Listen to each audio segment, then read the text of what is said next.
ज़्यादातर media, TV channels, YouTuber, social media influencer और यहाँ तक के बिग टेक कंपनीज सब आपको एक ही चूरन बेच रहे हैं कि दुनिया पर चंद खुफिया हाथ हुकूमत कर रहे हैं।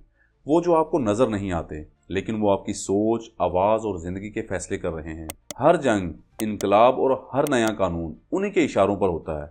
वो पूरी दुनिया की पॉलिटिक्स, मीडिया और बैंकिंग सिस्टम को कंट्रोल कर रहे हैं और उनका मकसद है न्यू वर्ल्ड ऑर्डर, यानी एक ऐसा ग्लोबल सिस्टम बनाना जहां चंद ताकतवर लोग पूरी दुनिया पर हुकूमत करें, जिन्हें इल्यूमिनाटी कहा जाता है। रोथशाइल्ड, क्लाउस श्वाब, बिल गेट्स और रॉकीफेलर जैसे लोग बाज़ साजिशी नज़रियात में इसी से जोड़े जाते हैं। लेकिन अगर मैं आपसे कहूं कि यह सब एक फ्रेब और झूठ है जो आपको सोचने से रोकता है और किसी और के झूठे नज़रिए को सच मानने पर मजबूर करता है, और ये नज़रिया नया भी नहीं, बल्कि सदियों से ताकतवर लोग पब्लिक को इन जैसी हिडन एनिमीज़ के खौफ में जकड़ कर रखते आए हैं। जैसे कभी फ्री मैसन्स के खुफिया नेटवर्क का खौफ फैलाया गया, कभी टेम्पलर नाइट्स को दुनिया के पीछे छुपी ताकत बताया गया, और कभी कहा गया कि यहूदी दुनिया के बैंक्स और फाइनेंशियल सिस्टम पर कंट्रोल कर रहे हैं। यहाँ तक कि 2012 के माया कैलेंडर के नाम पर दुनिया के खात्मे की पेशनगोइयां भी की गईं। लेकिन फिर ये वक्त ने साबित किया कि ये सब कहानियां ज़्यादातर अफवाहों और सियासी प्रोपेगेंडे से आगे कुछ नहीं थी। इसी तरह आज इल्यूमिनाटी के नाम पर भी वही पुराना खेल खेला जा रहा है, खौफ का कारोबार। क्योंकि जब आप किसी नजर ना आने वाले दुश्मन से डरते हैं तो आप असल दुश्मन को पहचानना छोड़ देते हैं, और इसी डर से वो आपके दिमाग पर हुकूमत करते हैं, बगैर किसी तख्त और बंदूक के। तो आज की इस वीडियो में आप देखेंगे कि किस तरह इल्यूमिनाटी का खौफ हमारे जहनों में बिठाया गया और किन लोगों ने इस डर से दौलत, ताकत और शोहरत कमाई। मई 1776, यूरोप में एज ऑफ इनलाइटमेंट यानी रोशन ख्याली का दौर उरूज पर था, और जर्मनी की रियासत बवेरिया में कैनन लॉ के एक मुकामी प्रोफेसर एडम वाइसॉप ने इनलाइटमेंट के असूलों से मुतासर होकर 4 लोगों के साथ मिलकर एक सीक्रेट सोसाइटी कायम की, जिसका नाम ऑर्डर ऑफ द इल्यूमिनाटी रखा गया, यानी रोशन ख्याल। इसका मकसद था इंसानियत को अंधेरों से निकालकर रोशनी की तरफ लाना, यानी एक ऐसी सोसाइटी बनाना जहां इल्म को अकीदे पर, अकल को अंधी तकलीद पर और इंसाफ को जुल्म पर फौकियत हासिल हो। एडम वाइसॉप चाहता था कि लोग मजहब या बादशाहत के खौफ से नहीं, बल्कि अपनी सोच और फहम के जरिए सच को पहचाने। हालांकि वो खुद कैथोलिक मजहब के माहौल में पला बढ़ा, लेकिन वो चर्च की सख्ती और अंधी तकलीद से बेजार हो चुका था। उनका लोगो था ऑल ऑफ मिनर्वा, जो कि रूम की इल्म, अकल और हिकमत की देवी थी। इसमें उल्लू इसलिए क्योंकि वो रात में देखता है, यानी अंधेरे में भी सच को पहचानने वाला। तो असल इल्यूमिनाटी का सिंबल ये था, और जो आपको अमरीकी $1 पर आई ऑफ प्रोविडेंस इल्यूमिनाटी के सिंबल के तौर पर दिखाया जाता है, वो बिल्कुल झूठ और क़यासराइयों पर मुश्तमिल है। क्योंकि ये सिंबल 16वीं सदी में ईसाई आर्ट में आम हुआ था। इसमें एक आंख जो ट्रायंगल के अंदर दिखाई जाती है और इसके इर्द गिर्द रोशनी की किरणें निकलती हैं। इसका मतलब है गॉड सीज एवरीथिंग, यानी खुदा हर चीज देख रहा है। और फिर 18वीं सदी में फ्री मैसनरी ने इस सिंबल को खुदाई इल्म, अकल और अखलाकी रोशनी के तौर पर अपनाया।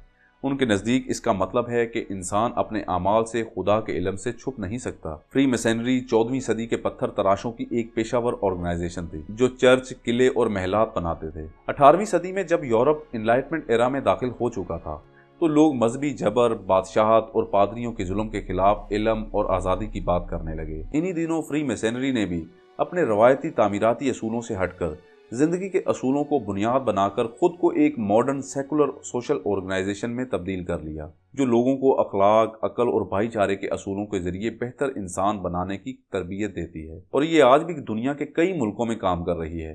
पाकिस्तान में भी ये मौजूद थी, लेकिन 1975 में इस पर जुल्फ़िकार अली भुट्टो ने पाबंदी लगा दी थी। खैर, जुलाई 1776 में अमेरिका ने जब आज़ादी का ऐलान किया तो इसके कई लीडर फ्री मैसनरी के मेंबर्स थे, जिनमें जॉर्ज वाशिंगटन जो पहले अमरीकी प्रेसिडेंट थे, बेंजामिन फ्रैंकलिन और थॉमस जेफरसन जैसे लोग शामिल थे। और आई ऑफ प्रोविडेंस को पहली बार 1782 में अमेरिका की ग्रेट सील के तौर पर डिजाइन किया गया।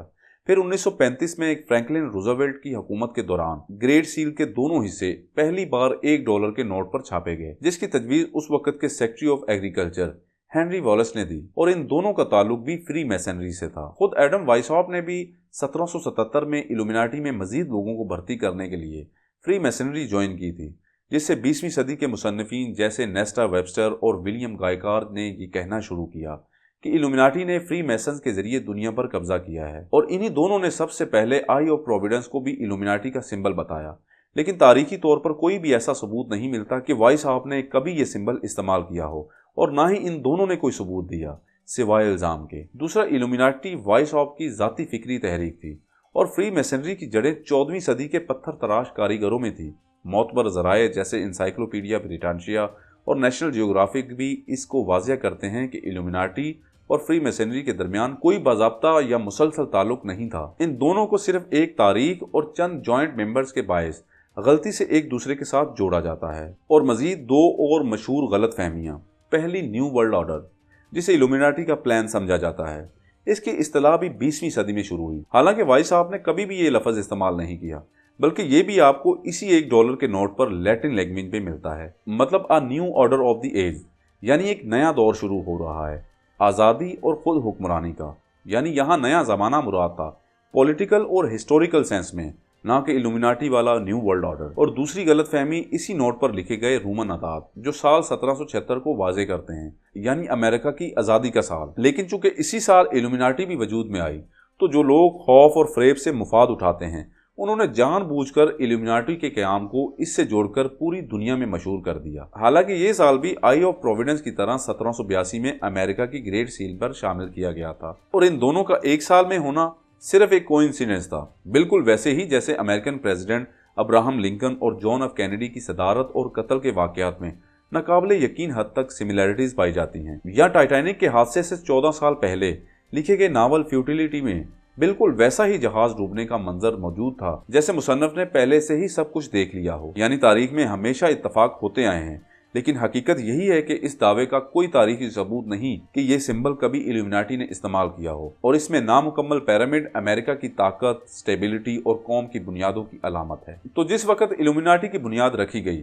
उस वक्त ना सिर्फ बवेरिया बल्कि पूरा यूरोप चर्च, बादशाहत और मजहब के गठजोड़ की गिरफ्त में था। कैथोलिक चर्च का एक बाअसर ग्रुप जेसुइट तालीमी इदारों पर काबिज था, चर्च के कानूनी अदालतों पर असर रखते, और जो शख्स आज़ादी फ़िक्र की या सच बोलने की कोशिश करता उसे खतरा समझा जाता। इसलिए 1785 में बवेरिया के हुक्मरान कार्ल थियोडर ने फ्री मैसनरी और दीगर खुफिया तंजीमों समेत इल्यूमिनाटी को भी रियासत के लिए खतरा करार देकर उन पर पाबंदी लगा दी। इल्यूमिनाटी की तमाम पुरासलात, फाइलें और खतूत जब्त कर लिए गए। उसके कई अहम मेंबर्स गिरफ्तार कर लिए गए।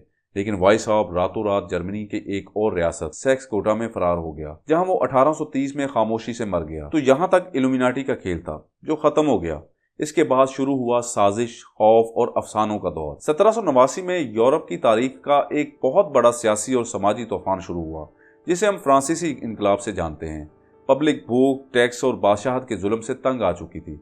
चर्च और बादशाहत खुदा के नाम पर लोगों को दबाव और खौफ के जरिए जेर असर रखे हुए थे। लेकिन आखिरकार पब्लिक ने उनके खिलाफ बगावत करके जमहूरियत की बुनियाद रखी। इल्यूमिनाटी के खत्म होने के बाद पहली बार इस इनकलाब पर फ्रांस के चंद कदामत पसंद पादरियों और मुसन्निफीन जैसे जॉन रॉबिन्सन और एबे बारुएल ने अपनी इन बुक्स में इल्यूमिनाटी को मोरद इल्जाम ठहराया कि इस इनकलाब के पीछे इन्हीं का हाथ था। यानी ये पब्लिक की बगावत नहीं बल्कि इल्यूमिनाटी का हिडन एजेंडा था जो पूरे यूरोप में फैल चुके हैं और मजहब को मिटाना और दुनिया पर कब्जा करना चाहते हैं। यानी अपनी करप्शन और गरीबों की बदहाली छुपाने के लिए इल्यूमिनाटी का बहाना बनाया गया। लेकिन हकीकत तो ये है कि इस इनकलाब की शुरुआत से 4 साल पहले इल्यूमिनाटी खत्म कर दी गई थी। और अगर इनकी ये बात मान भी ली जाए कि इल्यूमिनाटी इतनी ताकतवर थी, तो फ्रांस में फिर अफरा तफरी क्यों रही? मतलब अगर वाकई इल्यूमिनाटी ने इनकलाब लाकर कंट्रोल कर लिया था, तो फिर 1793 में रॉबस्पियर क्यों मारा गया? 1804 में नेपोलियन ने आकर पूरा इनकलाब खत्म कर दिया और अगले 70 साल तक फ्रांस कभी बादशाहत और कभी जमहूरियत के दरमियान डोलता रहा। तो अगर इल्यूमिनाटी जैसी कोई सुपर पावर ऑर्गेनाइजेशन थी, तो वो स्टेबिलिटी क्यों ना ला सकी? इसका मतलब ये हुआ कि कोई भी सीक्रेट सेंट्रल पावर नहीं थी, बल्कि पावर हमेशा इंसान, सियासत और मुफाद के दरमियान बदलती रही है। इसी तरह फिर 1798 में अमेरिका के एक पादरी जेडिडाया मोर्स ने अपने वैज़ में ऐलान किया कि इल्यूमिनाटी अमेरिका में घुस चुकी है, ये हमारी हुकूमत, ईमान, सब कुछ तबाह करना चाहती है। यहाँ तक कि कुछ लोगों ने यह भी कहा कि अमेरिका का डेमोक्रेटिक सिस्टम भी इल्यूमिनाटी की साजिश है। तो इससे क्या हुआ? लोग खौफजदा हुए, वही खौफ जिसका मैंने वीडियो के आगाज में जिक्र किया था, जो पूरे मुल्क में फैल गया। चर्च ने इस खौफ को ईमान बचाने के लिए इस्तेमाल किया। पब्लिक ने भी दिल खोल के चंदे दिए, दुआएं मांगी और पादरियों को निजात की आखिरी उम्मीद समझा। अखबारात ने इस खौफ को बेचा। हर हेडलाइन में इल्यूमिनाटी का जिक्र किया गया, हर सफ़े पर खौफ और हर खौफ के पीछे एक नया फायदा। चाहे वो चंदे का हो, असर व रसूख का हो या सियासी हमायत का। यहाँ तक कि थॉमस जेफरसन जो अक्ल, आज़ादी और रोशन ख्याली की बात करता था, उस पर भी चर्च और फेडरलिस्ट पार्टी ने इल्यूमिनाटी का एजेंट होने का इल्जाम लगाया ताकि पब्लिक को उसकी सोच से खौफजदा करके उसे अमेरिका का सदर बनने से रोका जा सके। लेकिन पब्लिक ने इन इल्जामात को रद्द कर दिया और जेफरसन को सदर मुंतखब किया। फिर दुनिया ने देखा कि उसकी सदारत ने जो बुनियाद रखी वो उस सदी में किसी और सदर के हिस्से में नहीं आई। उसने बगैर किसी जंग के अमेरिका की जमीन दुगनी की, सादगी और फिक्री आज़ादी को फरोग दिया। और वैसे भी अगर तारीख में देखा जाए, जैसा कि मैं पहले जिक्र कर चुका हूँ, इस तरह का खौफ एक बार नहीं बल्कि कई बार बेचा जा चुका है। जैसे यूरोप और अमेरिका में 16वीं सदी में चर्च ने पब्लिक को यकीन दिलाया कि कुछ औरतें जादूगरनियां हैं जो शैतान की मदद से तबाही फैलाती हैं। हजारों औरतें जिंदा जला दी गईं सिर्फ अफवाहों और मजहबी फतवों पर। बाद में हिस्टोरियंस ने साबित किया कि यह ज्यादातर समाजी खौफ, सियासत और मजहबी ताकत का खेल था और किसी जादूगर ऑर्गेनाइजेशन का कोई वजूद ही नहीं था। इसी तरह 1903 में रूस में एक जाली किताब the protocol of the Elder of जाइन के नाम से पब्लिश हुई, जिसमें दावा किया गया कि यहूदी दुनिया पर कब्जा करने का प्लान बना रहे हैं। यह किताब पूरे यूरोप में फैल गई।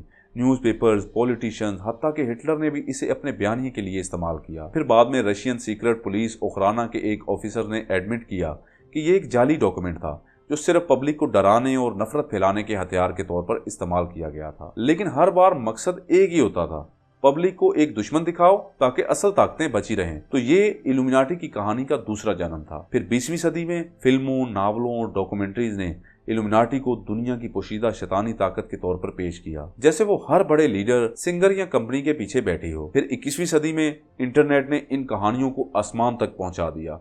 सोशल मीडिया ने इसे एक नया जन्म दिया। हर अमीर, मशहूर या ताकतवर शख्स को इल्यूमिनाटी मेंबर कहना आसान हो गया, क्योंकि इंसानी दिमाग फितरी तौर पर राज की तरफ खिंचता है।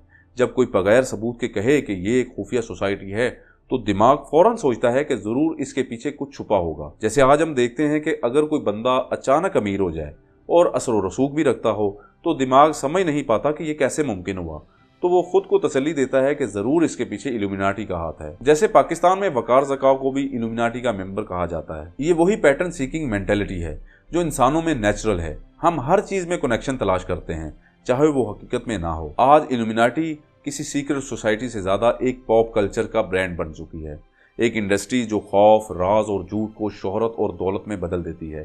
टीवी शोज, नेटफ्लिक्स सीरीज और यूट्यूब वीडियोस ने इसे जिंदा रखा, कभी फिक्शन के तौर पर और कभी तहकीकी अंदाज में, ताकि पैसा भी आए और मीडिया को वो ड्रामा भी मिले जो पब्लिक की तवज्जो को कैद करता रहे। और आखिर में मैं यही कहूँगा कि सोचें, अगर कोई सीक्रेट ऑर्गेनाइजेशन वाकई दुनिया चला रही होती तो वो खुद को एज अ सिंबल फिल्मों, गानों और डॉलर पर क्यों दिखाती।